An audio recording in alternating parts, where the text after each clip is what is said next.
is up, Bills Mafia? We have 110 days to go until the Buffalo Bills win Super Bowl 57. And this channel is going to document every single day leading up to that amazing moment with a video. That's what I'm here for.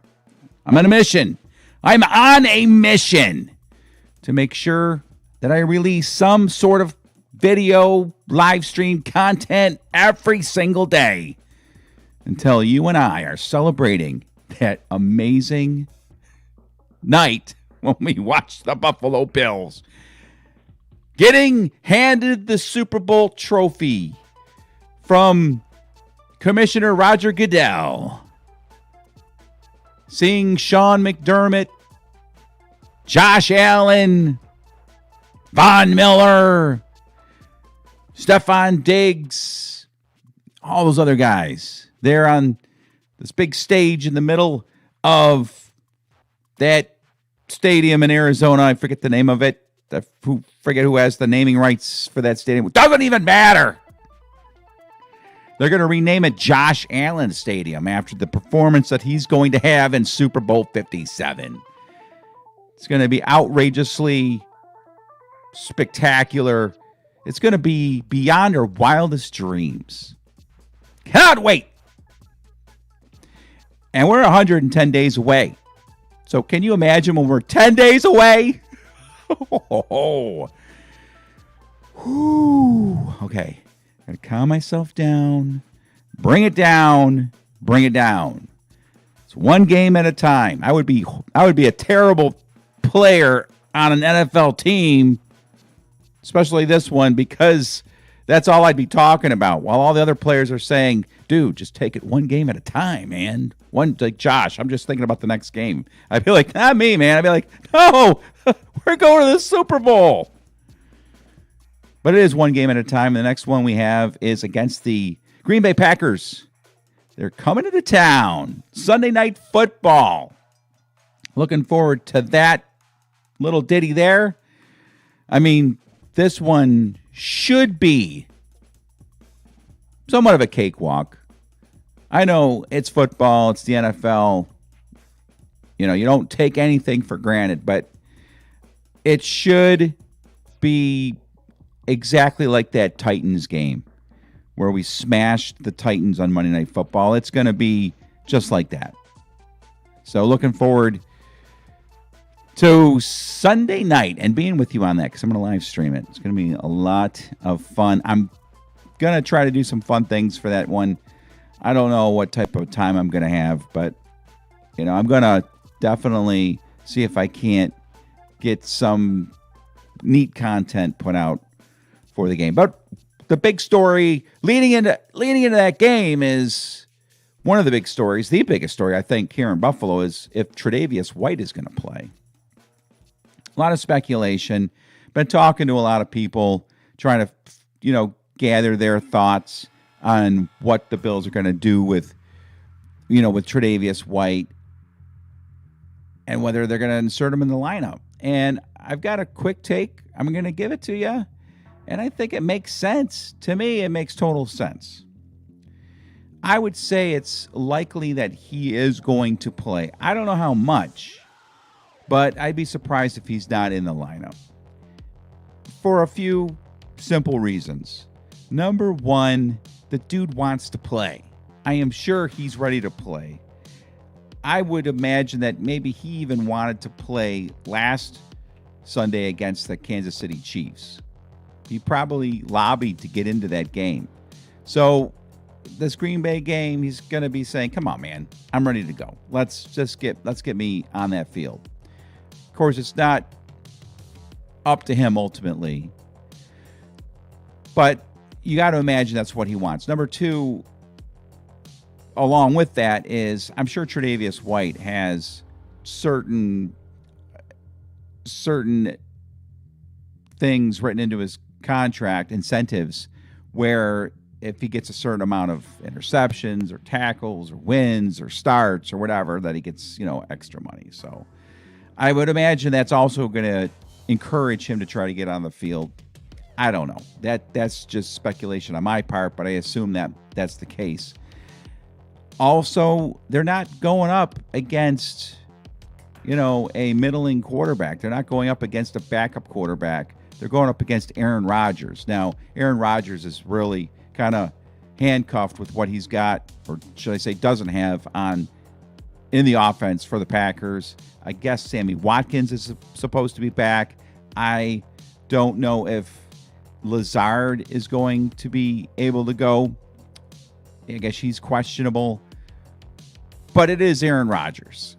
And you want your best players out on the field, if at all possible, against a guy like Aaron Rodgers. So that's another reason why I think that the Bills will put Tre'Davious White into the lineup against the Packers.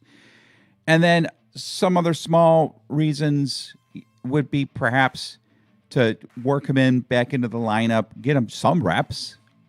And it's a Sunday night football game at home.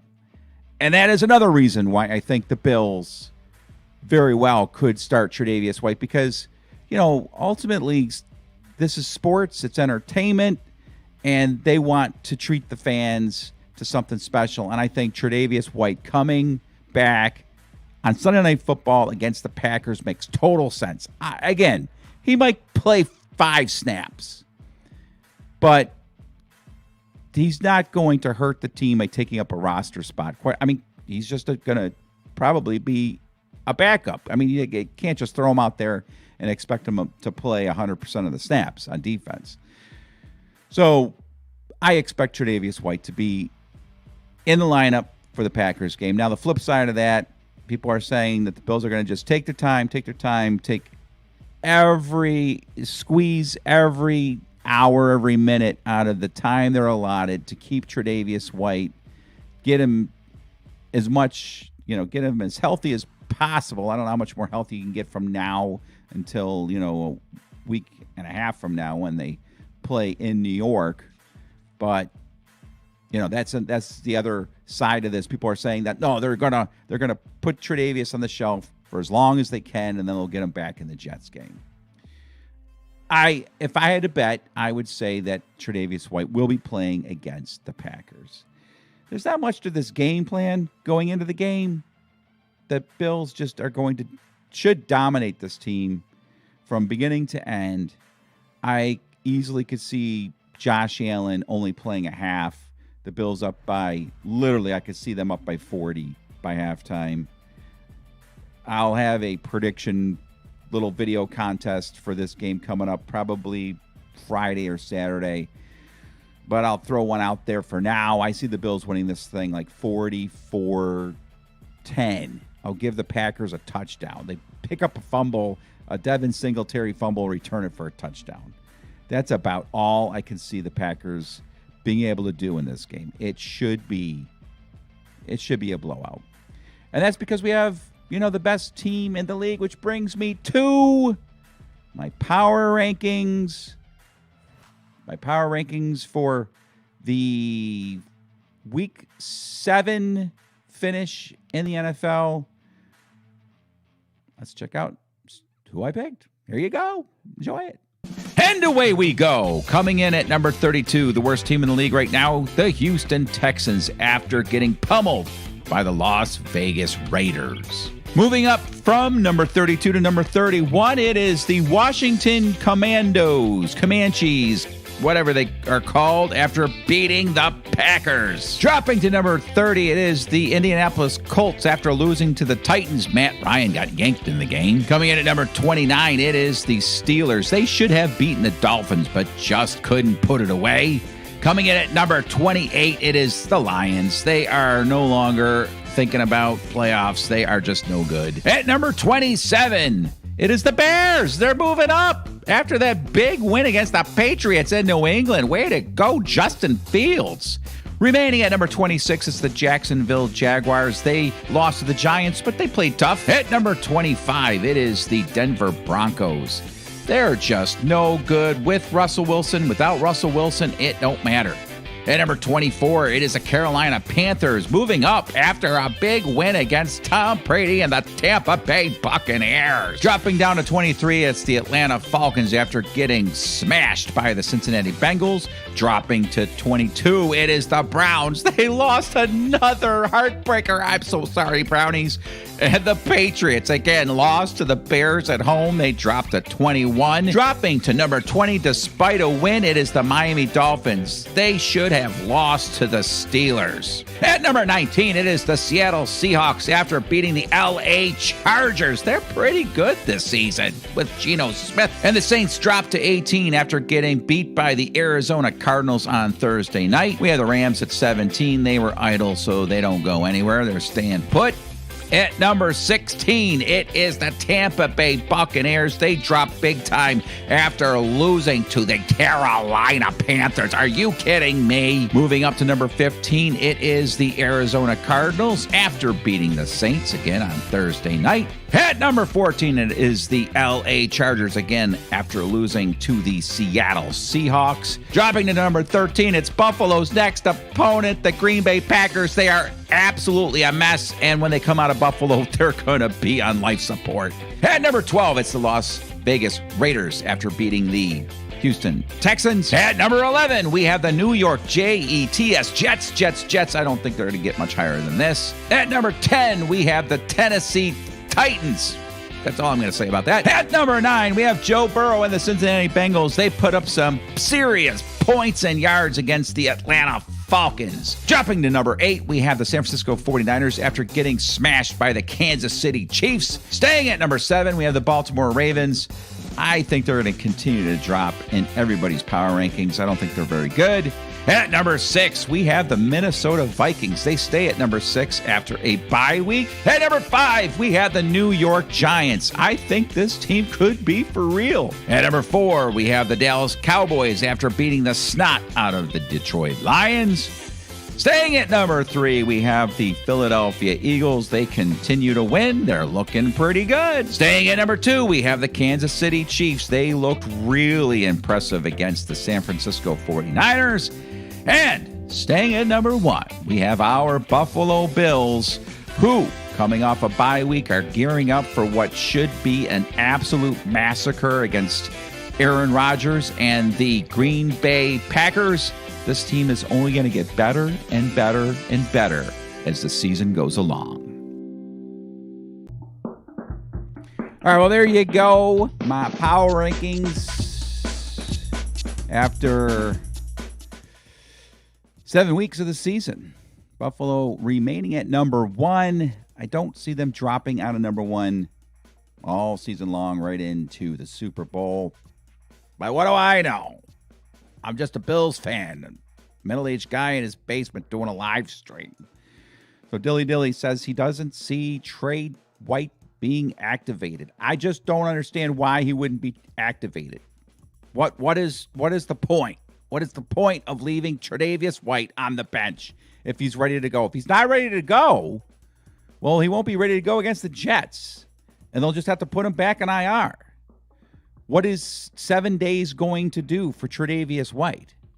Why would you keep one of your best defensive players, if not your best defensive player, on the bench? And then you just want to work him into the Jets game, get him a few plays against the Jets? I mean, yeah, we don't need him against the Packers. Got it. We don't need him against the Jets. Got it. We won't need him against the Patriots. We won't need him against the Vikings. We won't need him against the Lions. We won't need him against the Dolphins. We won't need him against any team this season. So why don't we just keep him on the bench for the entire season? We won't need him in the playoffs. We're going to crush everybody we play in the playoffs, and we won't need him in the Super Bowl.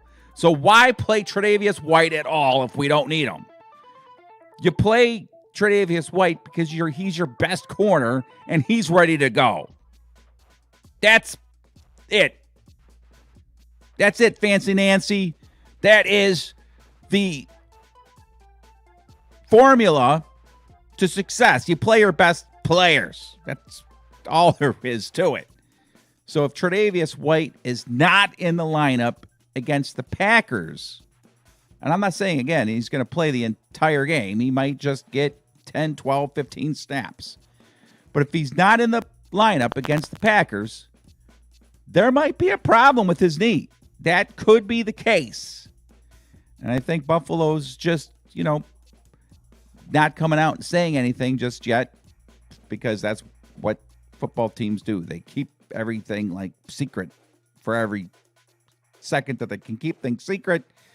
Tre White will be in the lineup against the Green Bay Packers on Sunday night football here in Orchard Park, New York. It's going to be an epic night, and I just can't wait to see how the crowd receives our boy Tre White when he hits the field.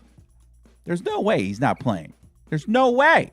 We've been saying for weeks that the Packers game was going to be the game that he comes back to play.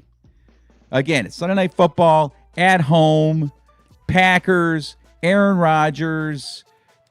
It's time to get him in the lineup, to get some reps.